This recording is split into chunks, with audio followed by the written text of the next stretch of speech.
Welcome to Los Santos, the city of celluloid, sin, and cellulite removal.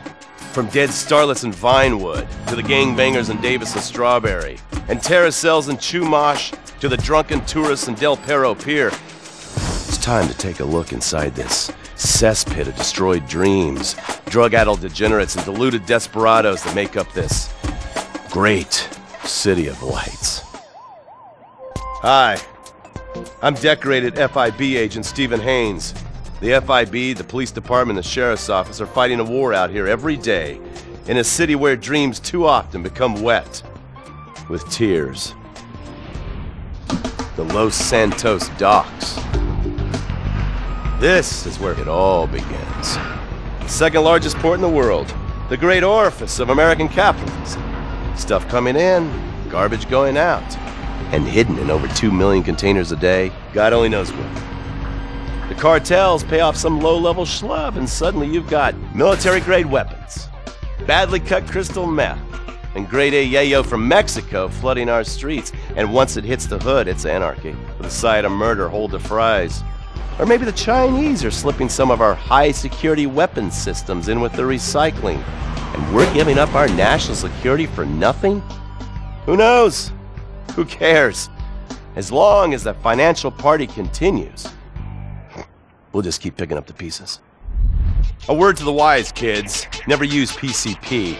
It makes you want to punch cops and run around naked, and not necessarily always in that order.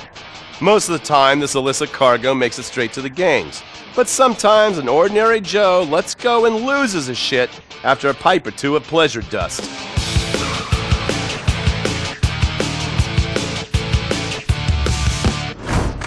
The Vagos, bloodthirsty Chicanos with a predilection for pain, papaya juice, and spicy plantains. They're one of the largest Mexican street gangs in the city, with rumored connections to several major mafias. While half the battle out here is fought with guns, the other half is with informants. Sometimes you need to become the bad guys to bust the bad guys. All right, guys, let's go. When the ballas and the families aren't shooting each other, they're selling the dope that the junkies are shooting into their veins. The families love sports almost as much as they love banging. Flashy, arrogant, competitive, and aggressive, they are lifelong bitter enemies of the ballas.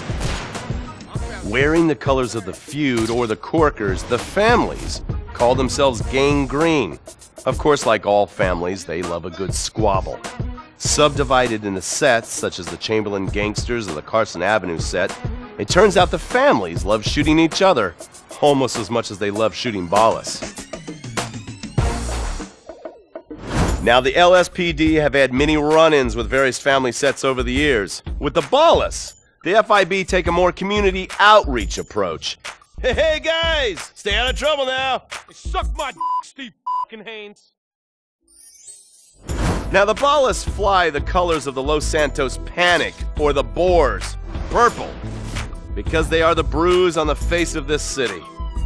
While some thugs obviously prefer 4 wheels, other desperados prefer 2. Leather, exhaust, and drugs. No, this isn't an exotic S&M party. These are one of the nation's toughest outlaw motorcycle gangs, the Lost. Rumors are they get a new tattoo for every person they stab. And it's definitely okay for your motorcycle mama to show her breast to your friends. The FIB has been tracking the Lost for years. We've jumped from coast to coast and have spent more time in the Midwest than a tornado spotter.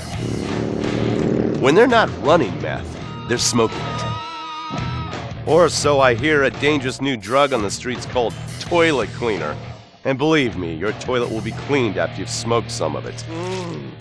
Of course, Vinewood being Vinewood, it's not all about leathery dudes trying to show off on their motorbikes or roided up gangbangers stuck in some 90s time warp.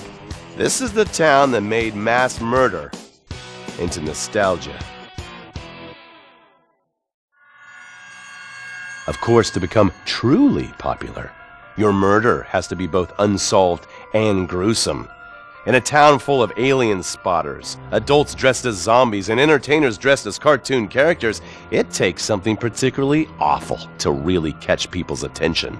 The famous, unsolved murder of a Vinewood starlet is one such case.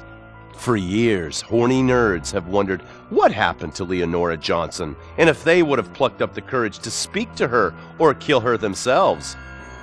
It's inspired filmmakers, writers, and copycat killers.